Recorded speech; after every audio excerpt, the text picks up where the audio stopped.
J'ai reçu un colis ce matin en point relais que j'ai échangé contre une batterie. C'est un outil que je n'ai jamais eu auparavant et je suis super enchanté de le déballer. Bon, je l'ai un petit peu charogné. Allez, on ouvre ça tout de suite.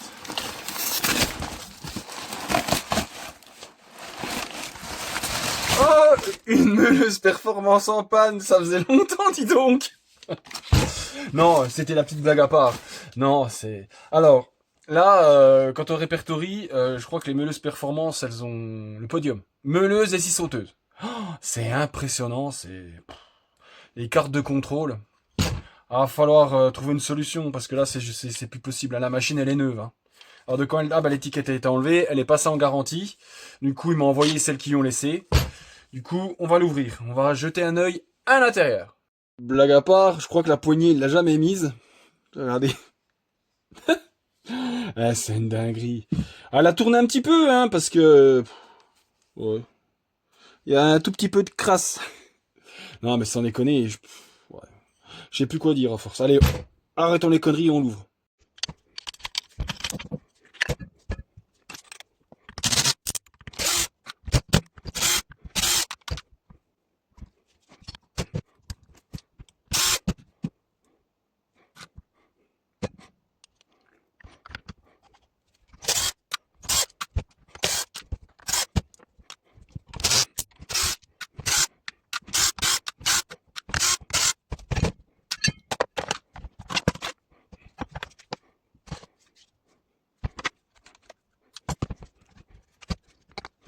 Le souci, c'est que c'est des cartes qui sont sous résine. Et c'est un merdier sans nom pour en fait enlever la résine proprement sans tout flinguer. Après, je vois une petite aspérité là. Ça se trouve, c'est un composant qui a bullé à cet endroit-là. C'est pas impossible. Hein. Mais bon, quoi qu'il en soit, en mettant une carte à lit, elle va repartir comme papa dans maman. Hein. On va regarder dans le bordel ce qu'on a.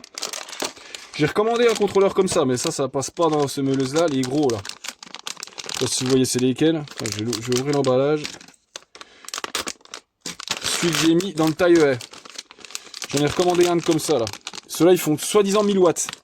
Mais bon, quand on voit tous les petits condensateurs, tous les MOSFET et tout le bordel, je pense qu'il envoie la purée celui-là, vu la taille qu'il fait. Mais bon, celui-là c'est pas ça qu'on va prendre. Il va falloir que je recommande des cartes, hein. Je commence bientôt plus à en avoir à force de réparer les meuleuses. Donc c'est une carte comme ça que je vais mettre.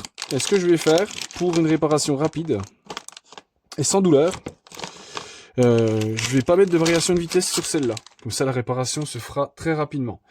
Puis après je peux le mettre après. Parce que la dernière fois que j'ai voulu faire la variation de vitesse, j'ai niqué la carte. Donc là je vais couper les fils et je vais la faire repartir très rapidement. Donc on va repérer les couleurs. La carte est inversée là-dessus. Elle est inversée. Au niveau de la forme, le bleu à gauche, le rouge à droite. Donc on va pas se tromper. Je vais mettre une petite marque rouge, parce que dans 5 minutes je m'en souviens plus. Je vais mettre une petite marque rouge ici. Comme ça me permettra de me souvenir le sens des fils. Puis donc le noir au milieu. Alors ce que je vais faire, c'est que volontairement, je vais laisser à peine de fil ici, au cas où. Mais bon, moi, les retours que j'ai eu sur ces cartes-là, la résine, c'est une chierie à enlever. Et franchement, voilà. J'ai recommandé un lot d'interrupteurs. Tout petit, tout mignon. Alors celui-là c'est un poussoir. Alors ce que il faut que je trouve dans mon bordel ceux qui font... Il y a les permanents et puis ceux qui font recette là, ou je sais pas quoi. Ouais, on va essayer de trouver le bon.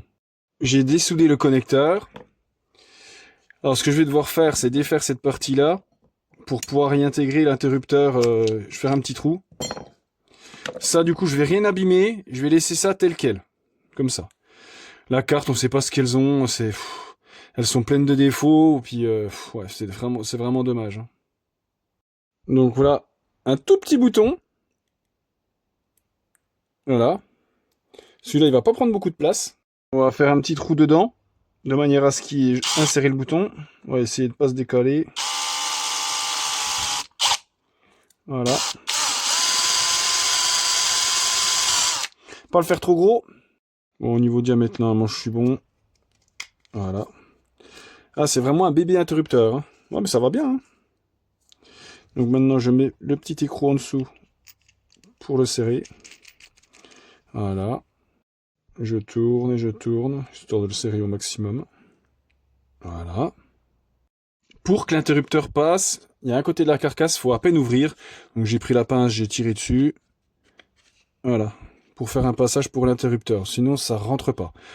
Là, du coup, je vous propose la version sans trop de modifs. Et là, c'est à la portée de quasiment tout le monde pour pouvoir la réparer pour environ 7 € avec l'interrupteur et la carte. Environ, hein, ça va dépendre voilà, des arrivages, ça va dépendre de vous les avez achetés. Alors maintenant, nous allons souder les fils en espérant que j'ai assez long, parce que là j'ai l'air con si j'ai pas assez long. Alors, donc là, je crois qu'elle va dans ce sens-là. Oui, je la mets dans ce sens-là. Alors, au niveau des fils, je suis bon. Donc je vais pouvoir simplement les dénuder et je vais les ressouder dessus. Vous savez quoi, je vais faire mieux, je vais mettre des cosses. Vous allez me dire, mais pourquoi tu mets des cosses alors que tu as un fer à souder juste à côté de toi? Ben en fait, pour la simple bonne raison que des fois, c'est bien utile de mettre des cosses, parce qu'on peut être très limite au niveau des fils, et le fait de mettre une cosse, ça va rallonger vraiment de tout petit peu, et ça permet de parader le fait que les fils soient trop courts. Ça m'est déjà arrivé de me manquer 1 centimètre, et tu touches pas le fond quand il manque 1 centimètre. Par contre, là, je suis parti sur autre chose. Autant pour moi. Non, c'est pas drôle, c'est pas drôle. Donc là, je vais mettre des petites cosses. Et comme ça, en fait, si on se trompe de polarité, de phase du moins, ça permet de permuter sans trop de problèmes. Voilà, j'ai mis les cosses. Et ce que je vais faire aussi, allez, pour faire bien, pour dire quand même que j'ai utilisé le fer à souder, il y a un truc qu'il faudra que je me rachète, c'est un truc comme ça, parce que le mien, il est vraiment pourri. Je vais mettre de l'étain dans la cosse, au niveau du connecteur, pour pas que ça se dessoude. Voilà, à ce niveau-là. Je vais faire ça sur les 3, comme ça, sur ça comment ça s'appelle. Le fil ne se barrera pas et le contact sera meilleur. Bon, certes, j'aurais soudé directement dessus, ça sera encore mieux, mais j'ai pas envie, comme je vous expliquais. Puis comme ça peut me rallonger les fils. Là, ils seront peut-être trop longs, hein, mais bon. Hop. Voilà. Comme ça, il y a une meilleure tenue. Donc là, maintenant, on va raccorder le moteur à la carte. Du coup, là, c'est tout con. Il y a juste à raccorder. Donc le plus, j'ai fait la petite marque rouge. Donc là, vous raccordez la cosse. C'est bon, elle tient bien, celle-là. Le noir, il va au milieu. Et le bleu, il va de l'autre côté. Là, il me reste 4 fils. Donc, déjà, on va se mettre dans le bon sens. Aussi, ce que je peux faire, là, je ne vous l'ai pas expliqué. Ce qu'on peut faire aussi pour faire varier la vitesse, je peux aussi le faire sur celle-là, c'est faire un petit trou. Ici. Je le ferai peut-être pas sur celle-là, je verrai, hein, comme le vent me portera. Hein. Mais là, je pense pas le faire sur celle-là. Alors, je vais vous montrer autre chose. Donc là, le petit souci ici que j'ai, c'est que les fils, regardez. Alors ça me trouve le cul à chaque fois. C'est que les... Attendez, je vais mettre ça. Là, il me manque 1 centimètre. Et le problème, c'est que même en mettant des cosses, je suis trop court. Ah, ça, franchement, là, ça, à chaque fois, je suis obligé de rallonger. Ça fait chier parce que il manque rien. Il manque vraiment rien, donc je vais être obligé de rajouter deux petits bouts de fil à la con. Donc là, j'ai déjà soudé les fils sur l'interrupteur. Après, j'aurais pu mettre des cosses, mais bon, l'emplacement que c'est pas super pratique. Donc là, ce que je vais faire, c'est que là, je vais souder les fils. Donc, vous pouvez remarquer, jusqu'à maintenant, il y a rien de bien compliqué. Je vais essayer que ça prenne bien. Voilà, ça c'est bien pris. Alors, je fais pareil sur l'autre. Voilà. Nickel. Là, on va mettre un petit coup de briquet. Je vais pas dire qu'ébris parce qu'on m'a fait un sketch en com disant qu'il fallait pas que je parle comme ça, on est en France. Bon après, ils ont le droit, hein. Donc là, ça c'est bon. Alors je vais faire comme je fais d'habitude. Il faut que j'en retrouve. Mettre des petits colliers. Pas des colliers, des rilsans. Pour bien que ça ne bouge pas. Et là, je vais vous dire un truc. On a presque fini. Oui, on a presque fini. Là, pareil, hein, c'est souvent que j'ai remarqué ça, je vais vous montrer. Là, je sais pas si vous voyez, mais le fil, il est écrasé. C'est tellement mal foutu que ça se prend sur la carcasse. Bon, ça n'a rien à voir avec la panne, hein, mais c'est... Le fil, il prend trop de place, et il passe par-dessus la carcasse, et il est pincé. Mais bon, dans l'absolu, c'est pas ça qui va déranger, mais c'est emmerdant de pincer les fils quand même. Donc là, je serre mes fils de manière à ce qu'ils bougent pas, et en fait, c'est pour que ça soit bien emprisonné au même endroit, de manière à ce que la carcasse et les vis ne viennent pas se pincer avec les fils. Donc là, hop, comme ça. Nickel. Et maintenant, la seule chose qui me reste, donc là on est bon, juste là, je vais devoir donner un peu de mou.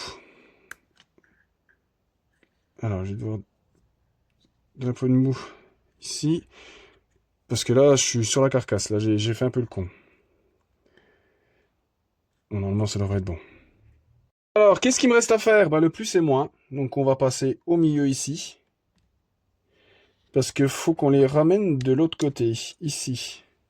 Juste là, il n'y a pas arabe, hein. Donc là, je vais même être obligé de passer le noir à côté. Vraiment pour récupérer le maximum de fil. Voilà. Parce que là, le truc, il vient se mettre ici. Hein.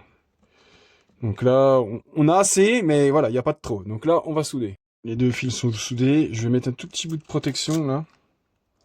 Parce que j'aime pas trop... bon, c'est un peu grand. Bon, c'est pas grave, ça passera dessous. J'aime pas trop quand les fils sont en contact direct. Sur la carcasse alu. Bon, ça doit être de l'alu, mais bon... je préfère prévenir que guérir. Donc le plus, c'est la cause qui est toute seule. Et là, on va emboîter ça dedans. Et là, voilà. Là, c'est pareil, hein. Bien faire attention au passage de fil, parce qu'ils ont vite fait d'être pincés. Donc tout est bien mis, normalement tout est bon. Donc ce qu'on va faire, c'est qu'on va remonter la carcasse. Et avant de tout remonter, ben, on va la démarrer. Donc, hop. Normalement, j'ai pas trifouillé à la carte, normalement elle devrait fonctionner. Sans trop de problèmes. Donc je vais juste remettre une vis de manière à ce que la carcasse ne fasse pas la malle quand ça démarre. Donc on va mettre toutes les vis ici. Donc faut bien que puis j'ai pas repéré les vis. Donc là c'est une grande, là c'est une grande. Faut pas que je les mélange parce que les toutes grandes c'est celles qui vont sur le bout. Donc là je vais juste mettre ça. Voilà. Et le clips. Parce que si je le ferme pas comme il faut, ah quoique là, regardez. Alors, je vais redémonter parce que quand ça ferme pas comme ça, moi je préfère être sûr de mon coup et que ça soit bien fermé parce que ça se trouve là le moteur il est mal indexé dedans. Alors, voilà, je crois qu'il était mal mis. Allez hop, on va refermer. Parce que quand j'ai poussé le fil tout à l'heure, à mon avis, j'ai dû repousser le moteur en même temps. Je vais te fixer, hein. Alors, c'est quoi ce bordel? J'arrive pas à le remettre. Oh putain, puis il y a tout qui se barre. On va y arriver. Hop, ça c'est bon, ça c'est bon, là c'est bon, là ça s'est foutu en vrac. Là, comme je vous ai dit, bah, le fil est un peu pincé, bah, il y restera. Voilà. Ah, il y a encore un truc qui bloque. Il y a encore un fil ou quoi? Ah, vous savez ce qu'on dit, hein, quand ça veut pas, ça veut pas. Alors là, c'est quoi qui dérange? Bah, j'en sais rien. Donc là, on est bon. Ah, je crois que c'est le fil là. Là. Il me semble, hein, je dis pas de conneries. On va le voir tout de suite. Ah, c'était ça. C'était bien ça. Donc là, je vais mettre le petit clips. Alors, ce que je vais faire, c'est que je vais prendre la petite pince parce que c'est pas super pratique. Voilà. Je vais mettre juste une vis au bout, de manière à ce que la carcasse s'ouvre pas. Et là, on va mettre une batterie. Non, je dis une connerie. Il faut déjà centrer le moteur. Parce que ça, c'est ce qui sert à centrer le moteur. Donc là, je vais juste le tenir. Ouais, je vais quand même mettre une vis au bout là parce que la machine elle est en train de s'ouvrir. Normalement, si je suis confiant, ça devrait démarrer. Alors. Oh putain, le bouton il marche plus. Oh non! Quand je l'ai chauffé, à mon avis, je l'ai niqué. Oh, putain, j'ai vraiment pas de bol. Hein. Bon, ouais, je vais redémonter. Pas prendre de risque d'abîmer l'interrupteur, je vais quand même mettre des petites cosses. Ah, c'est pas celle-là. Une, je me suis trompé, là c'est celle-là. Ah, normalement, ça devrait être... Normalement, c'est prévu, c'est prévu pour. Je la plierai sur le bout. Finalement, je vais souder parce que les cosses, elles tiendront pas.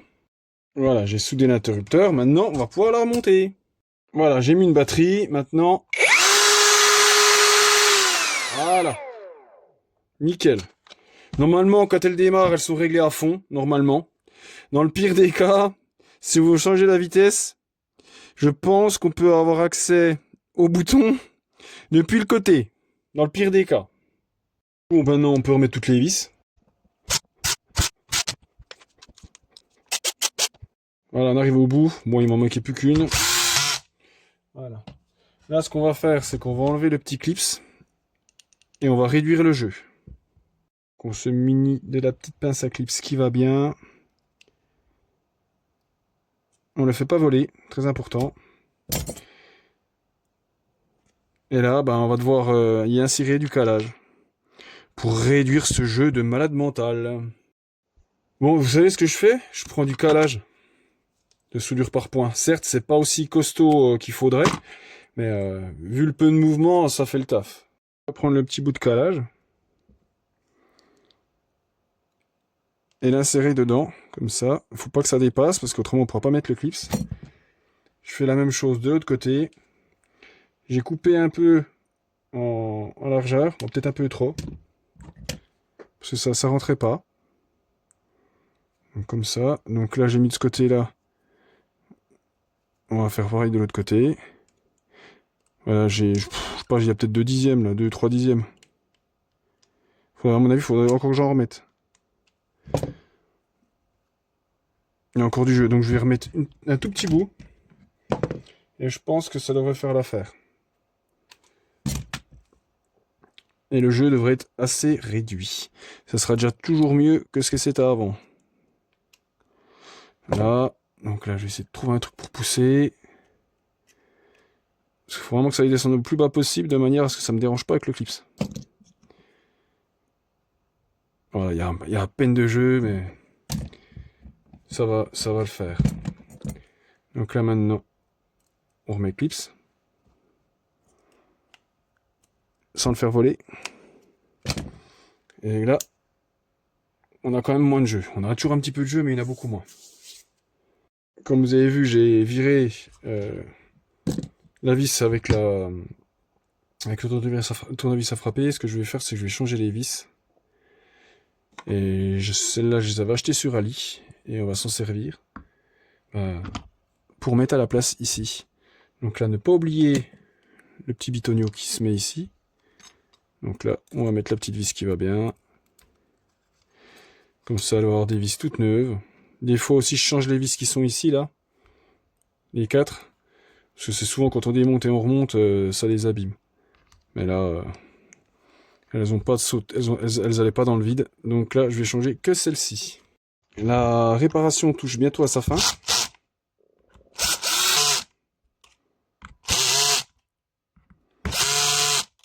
Voilà. Alors. Donc ça va, le bouton dépasse pas trop, ça évite que ça appuie quand on la retourne. Ça, faut faire gaffe de ne pas mettre des trop gros boutons, parce que si on retourne, ça démarre la meuleuse. C'est pas dingo, hein. Alors là, maintenant, on va remettre ça. Des fois, c'est super chiant à remettre, parce qu'il faut retrouver le bon sens. Alors, on est bien. Voilà, comme ça. Là, on appuie sur la patte, et on tourne. Voilà. Je sais plus jusqu'où on peut aller. Mais j'ai jamais compris pourquoi j'arrivais pas à aller... Voilà, c'est bon. Donc là, je vais la mettre comme ça. On va remettre la partie ici. Alors, je vais pas mettre un disque, hein, ça sert à rien. Voilà. La poignée qui va bien, toute neuve. C'est beau ça quand même. Hein. Voilà. Et là, on va remettre une petite batterie. Allez, une petite 4A. Démarrage. Nickel. Je pense qu'elle tourne à fond. Ouais, je pense qu'elle est au max. Et là, franchement, restauration assez facile. Bon, je me suis loupé sur l'interrupteur parce que j'ai trop fait chauffer l'inter et ça l'a déformé à l'intérieur, ça l'a bloqué. Sinon, ça s'est passé sans encombre. Des fois, j'avais des soucis quand je bricolais le bouton de réglage de vitesse, quand je tirais des fils pour ramener au-dessus, bah, ça cramait la carte. Là, du coup, je l'ai pas fait volontairement pour faire une réparation très facile. Mais bon, quand on utilise des meuleuses, on passe pas notre temps des fois à changer les vitesses. Mais bon, si je veux changer les vitesses sans avoir à tirer des fils en grattant la résine et tout le bordel, il faut juste bien se positionner et faire un petit trou ici. J'espère que cette petite réparation rapide vous a plu et vous permettra de réparer votre machine.